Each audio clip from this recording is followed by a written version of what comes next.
peace must be our goal and our guide. And all that we strive for as a human family, dignity and hope, progress and prosperity, depends on peace. But peace depends on us.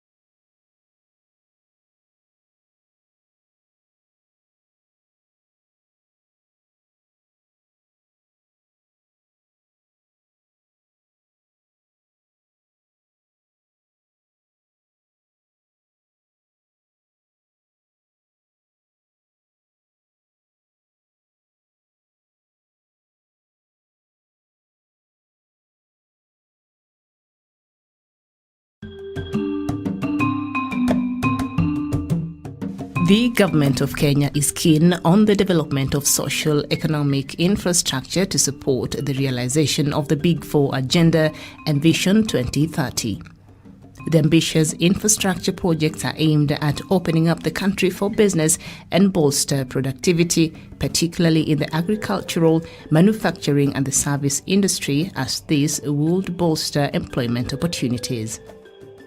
Part of these critical infrastructure projects include the ongoing 27-kilometer expressway linking Nairobi's Jomo Kenyatta International Airport and Nairobi's Westlands. Upon completion, the expressway will exponentially reduce travel times within Nairobi and thus help the country save man-hours, which is being lost in the traffic jams on a daily basis. The Lake Victoria Port Modernization Project to increase cargo handling capacity of the port and to increase Kenya's bilateral and multilateral trading within the region. The expansion of healthcare facilities to facilitate fruition of the country's universal healthcare coverage under the Big Four agenda. By speeding up movement of people and goods, the government is aiming to promote trading through reduction of travel times and costs.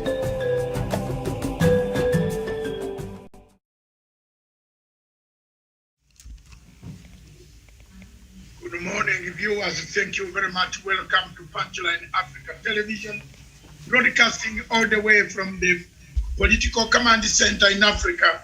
Thank you very much. And across in Africa, on the ground in Nairobi, the Republic of Kenya is none other than Miriam Ogutu at the general headquarters of Punchline Africa Television.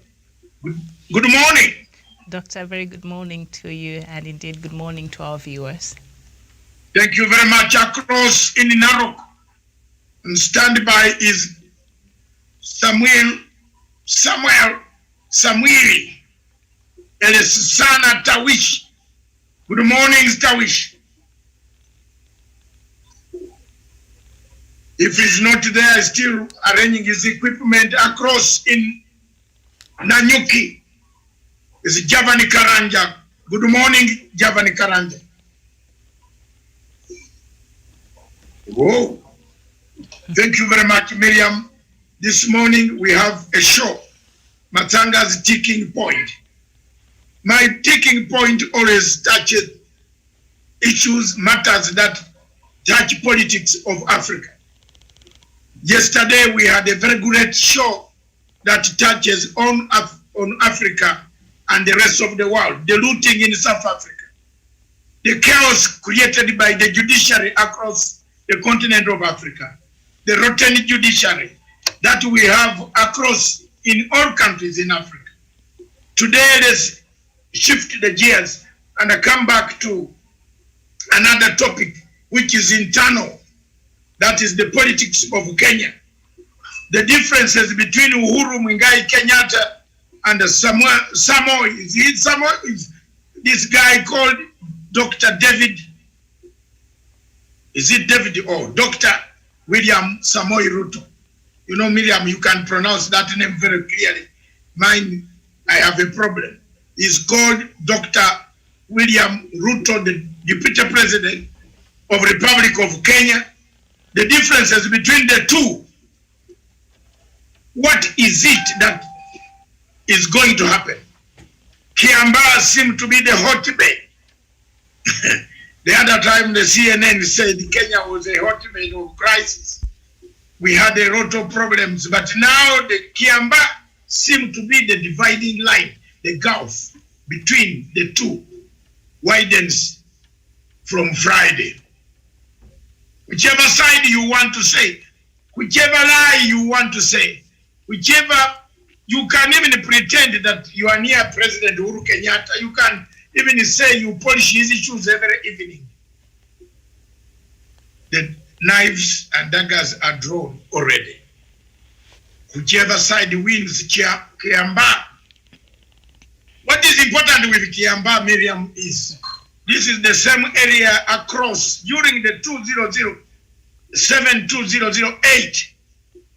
Hundreds of people were murdered in cold blood. We should use it as a healing point, but not as a point of showpiece. Have you picked my point clearly? A healing point, not as a point of showpiece. I am one of the few people who stood up for these two younger men. And I'm proud to call them two younger men because I was born before them. Proudly say so. It means I've eaten a lot of granaries. Yes, for the last 65 years. Oh God, thank you very much, I've done so.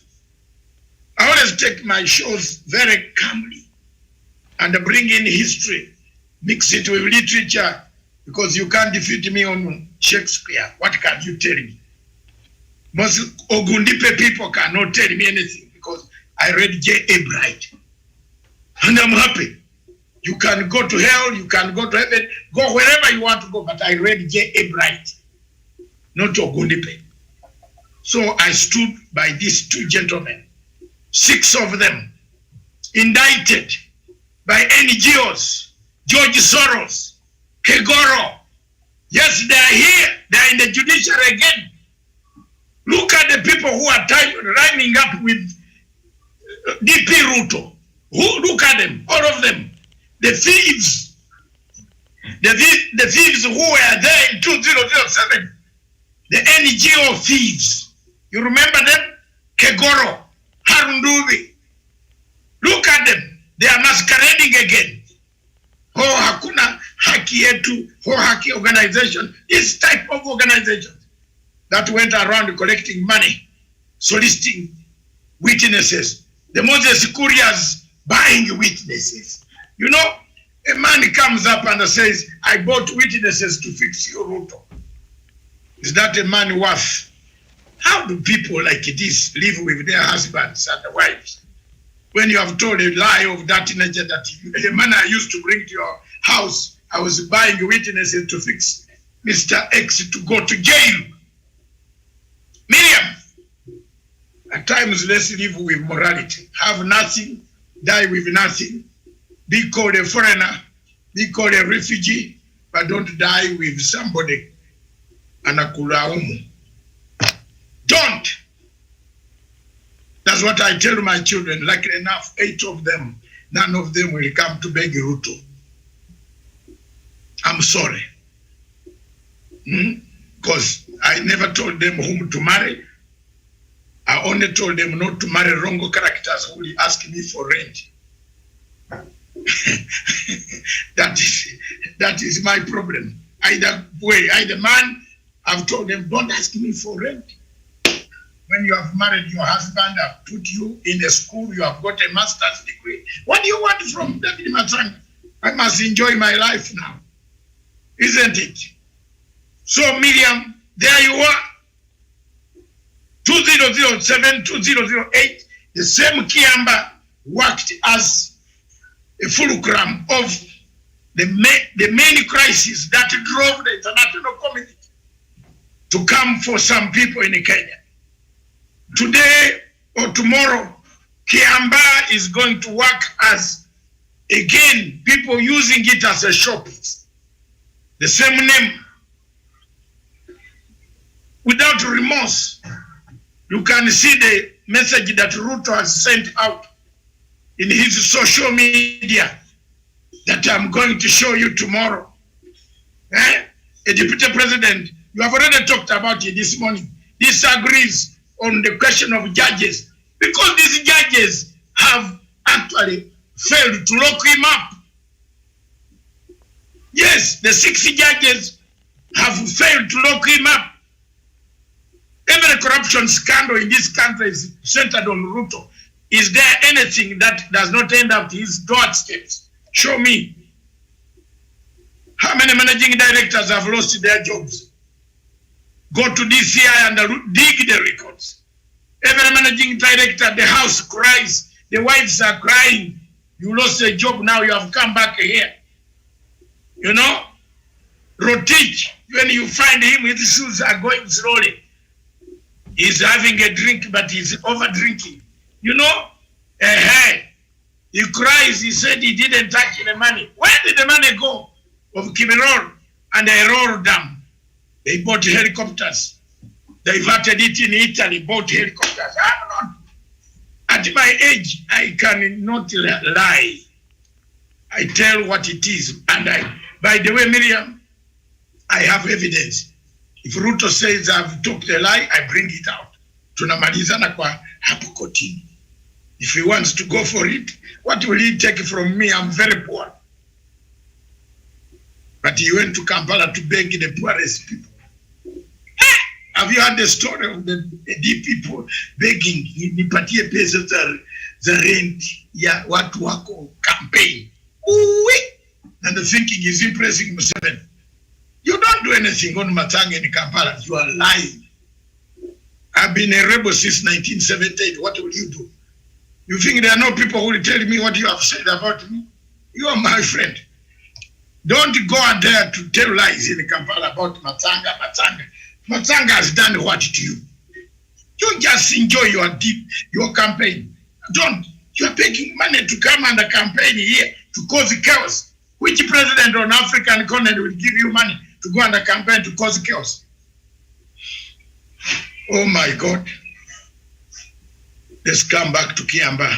Miriam, introduce the topic. Thank you very much. And thank you, all of you, wherever you are watching us. This is the only station in Africa. That is Matsanga's taking point. I have no fear. The only person who guards me is God, the Almighty. Yes, the Almighty God. You can have bodyguards, but if you don't have God in you and you have not prayed, I've prayed this Bible for 45, 6 years now. Surely God should listen to me. I touch it, even if the color has gone off because of opening every day in bad conditions. Oh God, help me. But tell the truth about these guys. You go under this mantle. Your friend is presidency. You disown your own president. Sure that I had a ticket with him. So what? You have a ticket. Take it to Sungoi. Then why don't you sit and wait until that ticket is over? I had a ticket. You had a ticket. Why were you not the commander-in-chief? Because nobody will give you a vote in Kikuyu land. Yes. Let's put the figures of Rift Valley and the Kikuyu land and see how many would have voted you with Kiambaa Church. Wachana. Mwache. Miriam, Kiambaa should teach us a lesson. Should have taught Kenyans a lesson. But it looks like we don't learn at all. The very people come and dance on the graves of others. Today, if I were Deputy President Ruto, I would have not even attempted to field a candidate in that area, to respect the man who has not even said, he has not even said a word. President Uhuru Kenyatta is a very good guy. He has not said a word. I defend his legacy. And he doesn't pay me to defend him. I defend it voluntarily. And talking about that, people who go burning Mutahi Ngunyi's house, and then another lumpen called it Dennis Itumbi.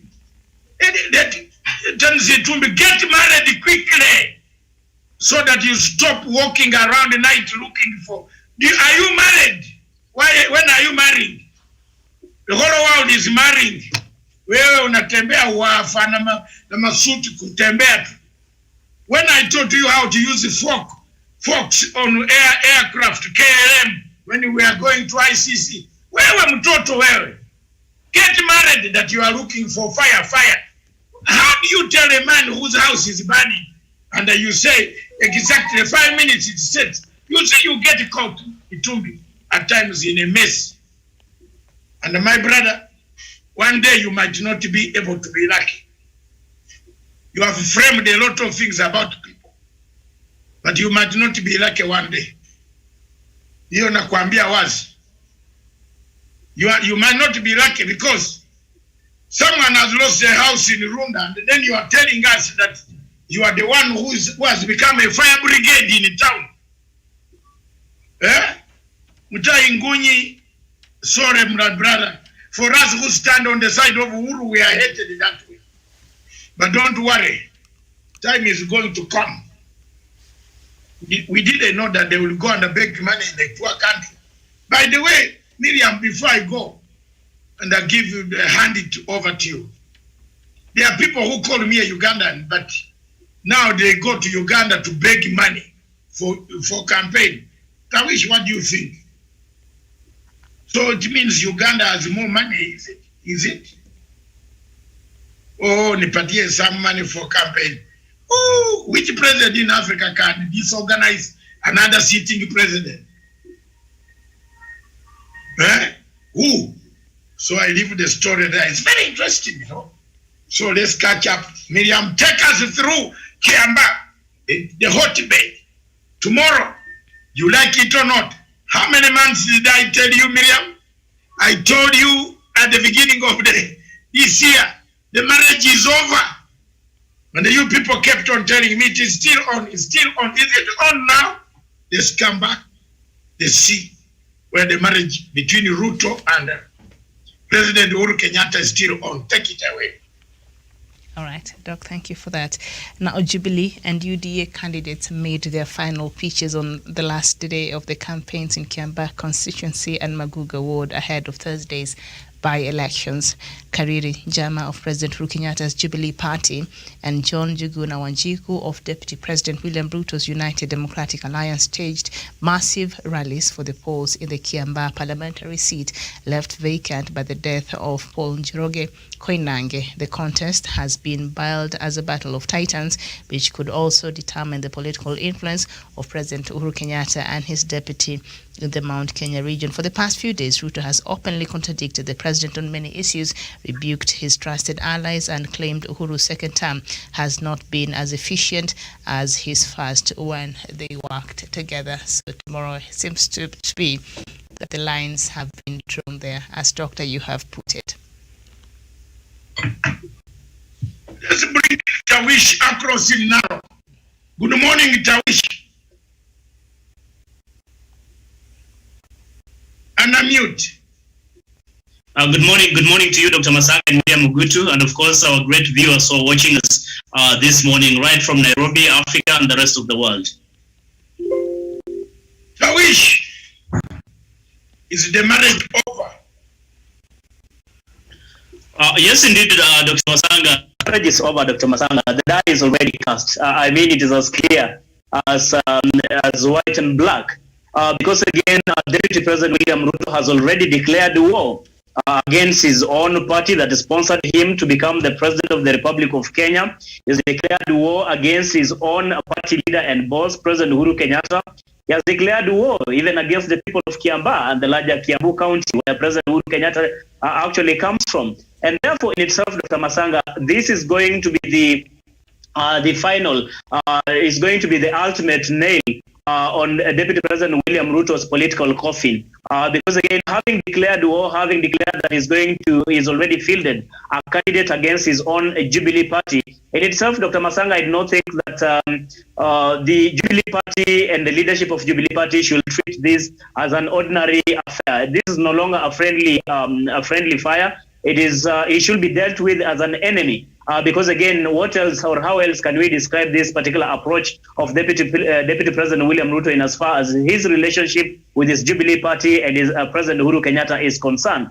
But Dr. Matsanga, there's something we need really to stress, that it is important for the people of Kiambaa, Kiambu, and the entire country to understand where Deputy President William Ruto is coming from and whether really his kind of politics is one that seeks to empower, to genuinely empower the people of Kenya, or is it to disenfranchise? Is it to create disaffection against the government, against President Uhuru Kenyatta, and make sure that even as we head into 2022 general election, Dr. Matsanga, that this nation, the ethnic communities that form this nation, Dr. Matsanga, don't go into 2022 general election as a united force, that people are not going to speak in one voice or read from the same script. And I think that is what slowly and gradually what Deputy President William Ruto is building up to ensure that the people of Kenya, and more so where President Uhuru Kenyatta comes from, has been concentrating. You've seen the kind of slogans he's been championing. You've seen the kind of the Willy Baron narrative. You've seen the kind of church contribution. I mean, the kind of going to meet the youth, the Mama Mbogas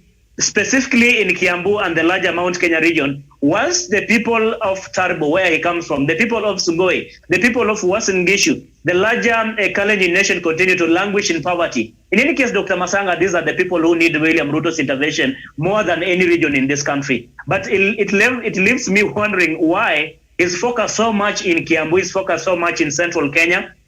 I think it is more of trying to show a supremacy battle between himself and President Uhuru Kenyatta. But like I said, Dr. Matsanga, the die is already cast. The line has been drawn. William Ruto should now be treated as that ultimate enemy. And you know what it means, Dr. Matsanga, once you declare one as an enemy. It doesn't matter how you are going to deal with him. The only thing is that we must win and defeat him in this particular battle, because again, it's going to send a very strong message. The people of Kiambaa who are going to the ballot tomorrow, Dr. Matsanga, should not forget that this battle is not merely between President Uhuru Kenyatta and Deputy President William Ruto. It is about the soul of this nation. It's about trying to deliver the soul of this nation. And therefore, if they are going to give William Ruto this seat under the UDA banner tomorrow, they'll be giving him impetus, they'll be bolstering his morale to continue mocking the president, to continue humiliating the president and the Jubilee Party that sponsored him into power. There's a great quote by the former Mali president, Dr. Matsanga, which I want to wind up my submission with, Modibo Keita, when he said, when a citizen of a nation deem their most accomplished thieves as the most electable, then they lose the right to complain or lament when theft becomes their national creed. So if these people are going to allow the likes of William Ruto, the likes of Rigathi Gachagua, the likes of Kimani, the likes of Ichung'wa, the likes of Moses Kuria, really to go away with this seat of Kiambaa, then they will be setting a very bad precedent as we get into 2022 general election. They'll be allowing theft to be our national creed. They will be actually glorifying and cheering to the people who have been plundering the national resources in this country, Dr. Matsanga. So I suppose this is an opportunity for the people of Kiambaa and the larger Kiambu County to speak in one voice and send that signal to William Ruto that they're not buying into his machinations and the kind of politics that he's trying to instill to the people of Mount Kenya when it comes to tomorrow in that particular by-election. I submit, Dr. Matsanga. Thank you very much, Tawish. Miriam, Tawish raised quite a number of key points regarding the Kiambaa by-elections. One of the things that I picked up is this guy from Mathira constituency. I have a problem with pronouncing people that don't like Uhuru Kenyatta, so don't blame me. He's called Gachagua. What is Gachagua? Something Rigathi. Rigathi Gachagua. Who has amassed 200 billion shillings stolen from the taxpayer, and calling himself, Miriam, is a hustler. Surprisingly, this same guy has got his own son. This Njuguna is the son of the MP for Mathira.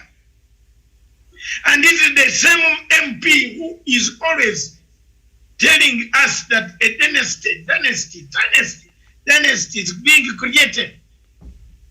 Miriam, don't you think that he is now creating another dynasty himself, being the MP of Nyeri in Mathira, in Nyeri, then coming to create another kingdom in Kiambaa. What do you think?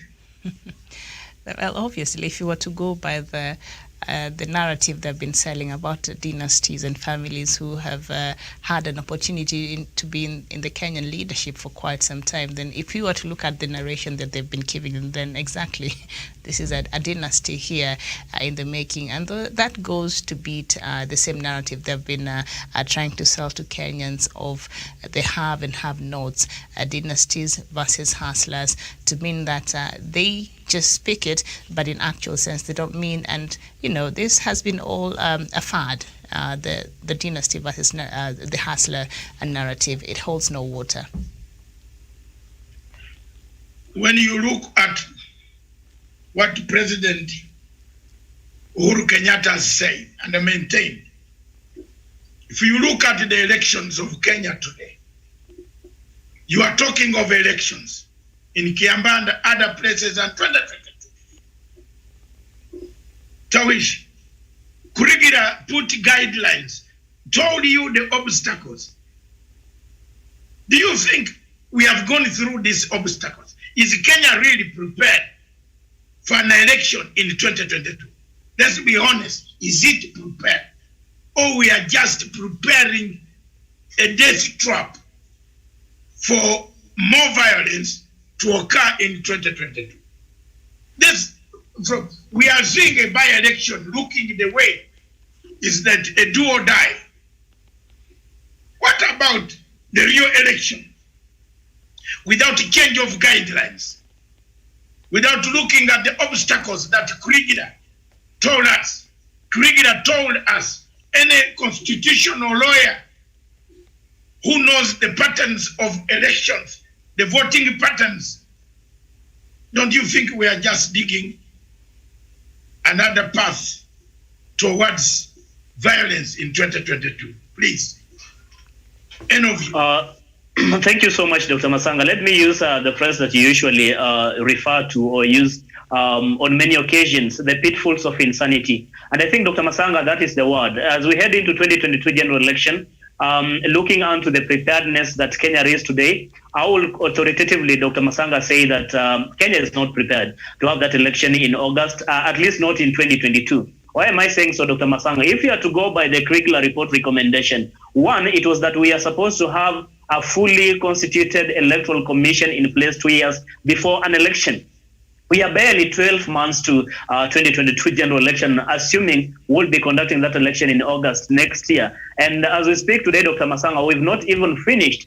We actually, the recruitment of the IEBC commissioners is underway as we speak. So if these are some of the issues, if these are some of the grounds that have made Kenyans really to go to chaos or to get into electoral conflicts every other electioneering period, then it looks like we are not reading, we are not actually taking, we are not learning anything out of these lessons. We are not learning out of the experiences that we have had before. The Kriegler report was very clear that if we are to have a free, fair, credible election, one which reflects the will of the people and one which can widely be accepted by the people, be it a winner or a loser, then the first thing that you should make sure is that you get the right people in the IEBC. And the right people should be put in place at least 2 years prior to that election. So we are barely 12 months to an election and we are in a process of getting the IEBC commissioners into place.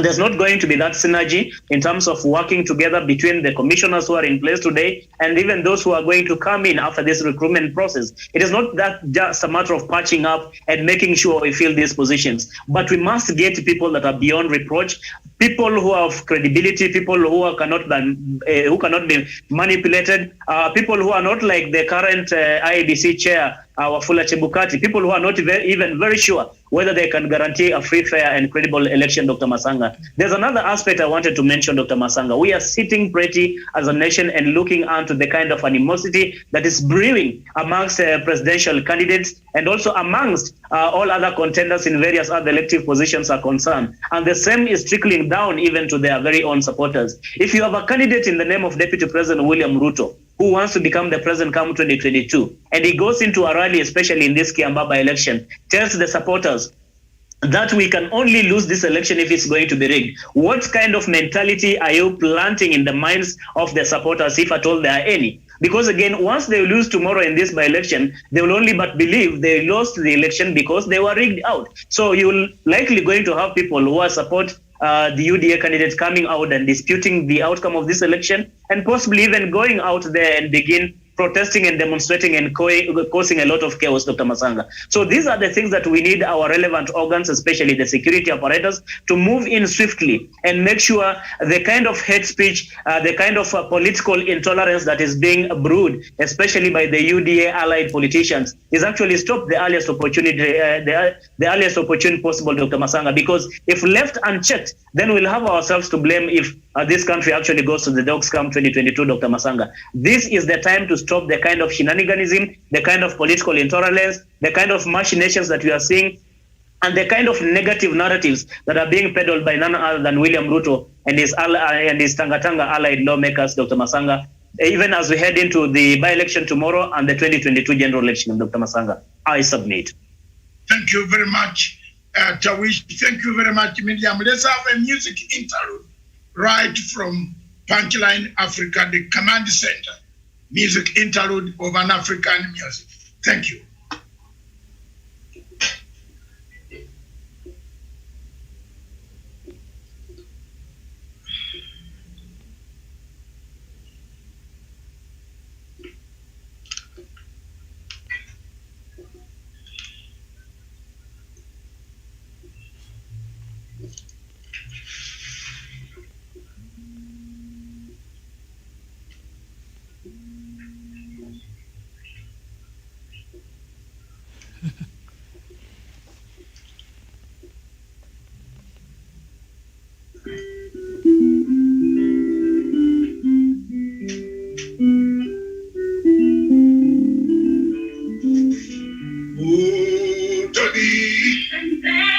What shall we do? What shall we do? I am on the show. I'm on the show live, please.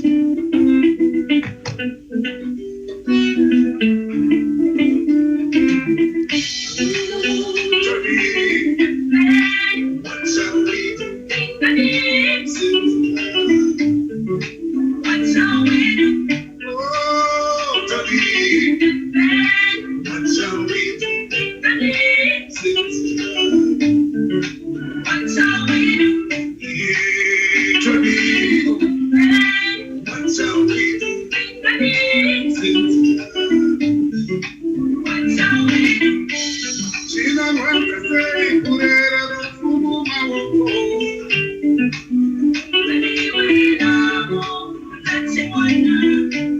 China mwende sei kuchengeta rufumu mawoko.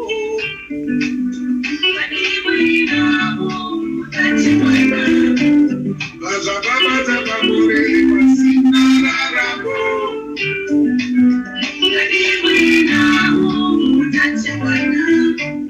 Bazabachumbuga babure masina rarabo.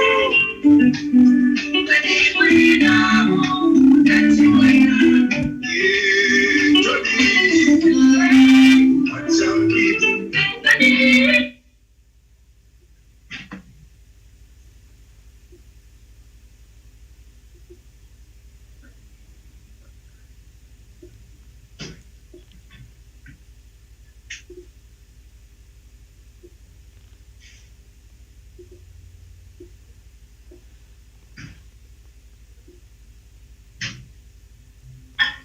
We need to take a rest a bit.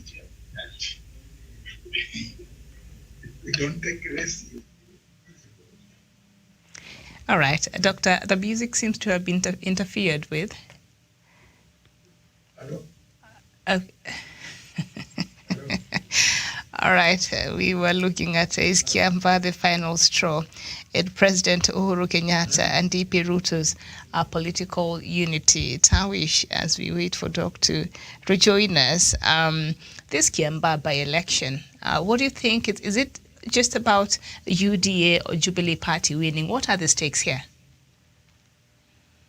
Miriam, thank you so much for that question. And I think election, whether it is a by-election, whether it is for a ward or for a member of parliament, for a governor, senator, or presidential, it is an opportunity for the electorate really to exercise their democratic right in electing a person who is going to represent them, in our case, for a 5-year cycle in that particular position, so that through him, he can represent the people and ensure that there's a proper service delivery in that position that he'll be representing the people. In this case of Kiambaa by-election, which we'll be having tomorrow, of course, it is an appeal that much as it is a democratic right for the people of Kiambaa to go out there and elect a person of their choice. This choice must be informed by the consequences or the ramification that the outcome of this particular by-election is really going to have. Especially on President Uhuru Kenyatta and Deputy President William Ruto, and generally even to the entire country as we get into 2022 general election. Miriam, do not forget that there's actually this respect and this loyalty that has been displayed by Deputy President William Ruto towards his own party Jubilee, towards his own boss, President